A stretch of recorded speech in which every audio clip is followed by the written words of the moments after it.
కర్ణాటక అడవుల్లో ఒక శక్తివంతమైన సింహము ఉంటూ ఉండేది. అది చాలా శక్తివంతమైనది. అడవిలో అన్ని జంతువులు భయపడేవి. కారణం లేకుండా ఏ జంతువుకి హాని కలిగించేది కాదు. అన్ని జంతువులకి సహాయం చేస్తూ ఉండేది సింహము. ఆ సింహం అడవిలో నడుస్తూ ఉండగా ఒక బాగా ఆకలేసిన పులి బాబాని తినటానికి ప్రయత్నిస్తూ ఉంటుంది. అప్పుడే సింహం ఇది చూస్తుంది. బాబాని కాపాడటానికి ముందుకి వస్తుంది. ఆగిపో మూర్ఖుడా! చూడు షేర్ సింగ్, నాకు చాలా ఆకలేస్తోంది. నా దారికి అడ్డురాకు. చూడు బగీరా, ఈయన ఒక తపస్వి. ఈయన్ని చంపడం పాపం. ఒకవేళ నువ్వు బాబాని కనీసం తాకినా సరే నేను నిన్ను ప్రాణాలు తీసేస్తా. సింహం బాబాని రక్షించడానికి ప్రయత్నిస్తోంది. ఇదంతా బాబా చూస్తున్నారు. సింహం పులిని భయపెట్టడంతో పులి అక్కడి నుంచి వెళ్ళిపోతుంది. సింహం అప్పుడు బాబాతో అంటుంది, ప్రణామాలు బాబా. ఆయుష్మాన్ బాబా. బాబా, ఇంత భయంకరమైన అడవిలో మీకు భయమేయట్లేదా? నేనొక సాధువుని, నాకు దేనివల్లైనా భయమెందుకు? బాబా, ఇక్కడ చాలా అడవి జంతువులుంటాయి. అవి మీకు ప్రమాదాన్ని కలిగిస్తాయి. నేను మిమ్మల్ని ప్రతిసారి ఎలా కాపాడాలి? షేర్ సింగ్, నువ్వు మంచి సింహానివి. నేను నీ వల్ల ప్రసన్నుడినయ్యాను. అందువల్ల నేను నీకు వరాన్నివ్వాలనుకుంటున్నా. వరదానమా? ఎటువంటి వరం అది బాబా? నువ్వొక మంచి సింహానివి, అందుకే నేను నీకు కోరిన రూపం దాల్చే వరాన్నిస్తున్నాను. ఈ వరం వల్ల ఏమవుతుంది బాబా? ఈ వరం వల్ల నువ్వు ఎప్పుడు కావాలన్నా ఎవరిదైనా రూపాన్ని ధరించి అందరికి సహాయం చేయగలవు. మీ ఆజ్ఞ ప్రకారమే బాబా. ఓం హ్రీం క్లీం చాముండాయ్ నమః. ఓం హ్రీం క్లీం చాముండాయ్ నమః. బాబా మంత్రం చదివి సింహానికి కోరుకున్న రూపం వచ్చేలా వరం ఇచ్చారు. ఇప్పుడు సింహం తను ఏ జంతువు కావాలంటే అలాగా మారిపోవచ్చు. అయితే ఇప్పుడు నేను ఎవరి రూపమైనా తీసుకోగలనా బాబా? అవును వత్స. హే వరదాన్, నేను రాజా విక్రమ్ అవ్వాలనుకుంటున్నా. రాజు కావాలనుకున్న కోరికతో వెంటనే సింహం విక్రమ్ రాజా కింద మారిపోతుంది. వాహ్, నేను మనిషినైపోయా. ఇప్పుడు నేను యమరాజు కావాలనుకుంటున్నా. యమరాజు కింద మారాలనుకోగానే సింహం యమరాజు కింద మారిపోతుంది. ఇదైతే చాలా అద్భుతమే జరిగింది. ఇప్పుడు నేను తిరిగి సింహం కావాలనుకుంటున్నా. బాబా, మీరైతే అద్భుతమే చేశారు. అద్భుతమైతే చేశాను, కానీ నువ్వు మాటివ్వాలి.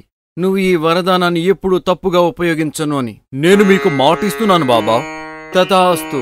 కోరుకున్న రూపాన్ని వరం కింద సంపాదించిన సింహం ఇప్పుడు మంచి పనులు చేయసాగింది. ఒకరోజు అడవిలో సింహం నడుస్తూ ఉండగా ఒక పిల్లి ఒక ఎలకని వేటాడటానికి చూస్తూ ఉంటుంది. అప్పుడు సింహం ఇలా ఆలోచిస్తుంది, నేను ఒక సింహాన్ని. సింహంగా ఉండి పిల్లిని భయపెట్టడం మంచిది కాదు, కానీ ఎలుకని కాపాడడానికి పిల్లిని భయపెట్టడం కూడా అవసరమే. ఇది ఆలోచించిన సింహం కుక్కలా మారిపోతుంది. ఏ భగవాన్, ఈ కుక్క ఎక్కడి నుంచి వచ్చింది? అరే పారిపో, ఇక్కడి నుంచి పారిపో. కుక్కని చూసి పిల్లి అక్కడి నుంచి పారిపోతుంది. కుక్కన్నయ్యా, నా ప్రాణం కాపాడినందుకు కృతజ్ఞతలు. పిల్లి పారిపోగానే సింహం తన రూపులోకి వచ్చేస్తుంది. ఈ కోరిక దొరికిన మొదట్లో సింహం అన్ని మంచి పనులే చేస్తూ ఉండేది. కొన్ని రోజుల తర్వాత సింహానికి వక్రబుద్ధి పుట్టింది. నా దగ్గర ఎంత పెద్ద వరం ఉంది, మరైతే ఇప్పటి వరకు నేను ఈ వరాన్ని లోకుల మంచికే ఉపయోగించా. అయితే నేనిప్పుడు దీన్ని నా కోసమే ఉపయోగిస్తా. అడవిలో సింహం ఒకరోజు నడుస్తూ ఉండగా ఒక పులి జింకని వేటాడి మాంసం తింటూ ఉంటుంది. అప్పుడు సింహం ఇలా ఆలోచిస్తుంది, ఈ పులి లేడిని ఎంత రుచిగా తింటోందో. అయితే ఇప్పుడు ఆ లేడిని నేను తింటా. సింహం తనకి ఉన్న వరం వల్ల ఒక పెద్ద పులిలాగా మారుతుంది. అప్పుడు ఆ చిన్న పులి చూసి భయపడుతుంది. మీరెవరు? నేను పులుల దేవుణ్ణి. నువ్వు ఈ లేడిని నాకు ప్రసాదంగా ఇయ్యవా? మీ దర్శనం వల్ల నా జన్మ ధన్యమైంది ప్రభు. ఈ వేటని మీరే తినండి. పులి జింకని వదిలేసి అక్కడి నుంచి వెళ్ళిపోతుంది. ఇతరుల వేటని తినడంలో ఉండే మజా వేరే రకంగా ఉంటుంది. తనకున్న వరం వల్ల సింహం పులిని మోసం చేసి తన జింకని తినేసింది. సింహం ప్రతిరోజు ఒక జంతువుని గురడా కొట్టించి తను వేటాడకున్న మాంసాన్ని తింటూ ఉండేది. ఇలా రోజులు గడుస్తూ పోయాయి. సింహంకున్న ఆశ అత్యాశ కింద మారింది. ఒకరోజు చాలా భయంకరమైన పని చేసింది. ఇతరుల వేటని మాయ చేసి తినడం ఇప్పుడు రోజువారీగా మారింది. ఇప్పుడేదైనా కొత్తగా చేయాలి. ఒకరోజు ఒంటరిగా ఉన్న జింకని చూసి మగ జింక కింద మారిపోతుంది. మీరొచ్చేశారా అండి? అవును సఖీ, నేనొచ్చేసా. మగ జింక రూపంలో ఉన్న సింహం జింకతోటి ప్రేమలో పడుతుంది. కాసేపు తర్వాత జింకతో అంటుంది, లేడీ, నువ్విక్కడే ఉండు, నేను నీకోసం ఆహారం తెస్తాను. ఈ విషయం మర్చిపోయి సింహం తన అసలైన రూపంలోకి మారిపోతుంది. వా, ఈ వరమైతే చాలా అద్భుతంగా ఉంది. ఇప్పుడు నేను అన్ని ప్రాణుల రూపాల్లో తీసుకుని లాభాన్ని పొందుతుంటాను. ఇంకా ఎవరికి ఏది తెలియదు. ఇలాగ సింహం చాలా రోజులు చేసింది. ఒంటరిగా ఉన్న చీతాని చూసి మగ చీతా కింద మారిపోతుంది. దాని దగ్గరకు వెళ్లి ఇలా అంటుంది, చిరుత, నువ్వు ఎంత అందంగా ఉన్నావు. I love you. కాసేపు తర్వాత మగ చీతాతోటి ఇలా అంటుంది, డార్లింగ్, నేను నీకోసం ఒక లేడీని వేటాడాను. నువ్విక్కడే ఉండు, నేను నీకోసం తెస్తాను. అక్కడ్నించి వెళ్ళిపోయిన సింహం తన అసలైన రూపంలోకి మారిపోతుంది. కాసేపు తర్వాత అసలైన మగచీత అక్కడికి వస్తుంది. మీరు నా కోసం వేట తేలేదా? డార్లింగ్, 2 రోజుల నుంచి వేట కోసం అల్లాడిపోతున్నా. ఒక్కటి కూడా దొరకడం లేదు. కానీ ఇంతకుముందు మీరే కదా నాతోటి ప్రేమగా అన్నారు నీకోసం వేట తీసుకొచ్చాను అని. లేదు, నేను 2 రోజుల నుంచి ఇక్కడికి రానేలేదు. అయితే ఇందాకడ వచ్చిందెవరు? మీ రూపంలో వచ్చి నన్ను ప్రేమించాడు. ఈ విషయం అంతా అడవంతా పాకిపోతుంది. ఒకరోజు అడవిలో జంతువులంతా సింహం దగ్గరికి ఈ విషయం మీదే వెళ్తాయి. మహారాజా, అడవిలో ఎవరో మాయగాడొచ్చాడు. అతను నా రూపాన్ని తీసుకుని నా భార్యను మోసం చేశాడు. నా భార్యను కూడా ఆ రకంగానే మోసం చేశాడు మహారాజా. నా భార్యని కూడా. ఈ విషయం అంతా విన్న సింహం మనసులోనే నవ్వుకుంటుంది. అరే అక్కు పక్షులారా, మీరంతా దిగులు పడేది నా గురించే, కాని మీరు నన్నేమి చేయలేరు. అందరి మాటలు విన్న సింహం అంటుంది, ఆ మాయగాడు ఎవరైనా సరే వాణ్ణి వదిలిపెట్టను. మీరు నా మీద నమ్మకంతో ప్రశాంతంగా మీరు ఇళ్ళకెళ్ళండి. సింహం చెప్పిన మాటలు విని జంతువులన్నీ వెళ్ళిపోతాయి.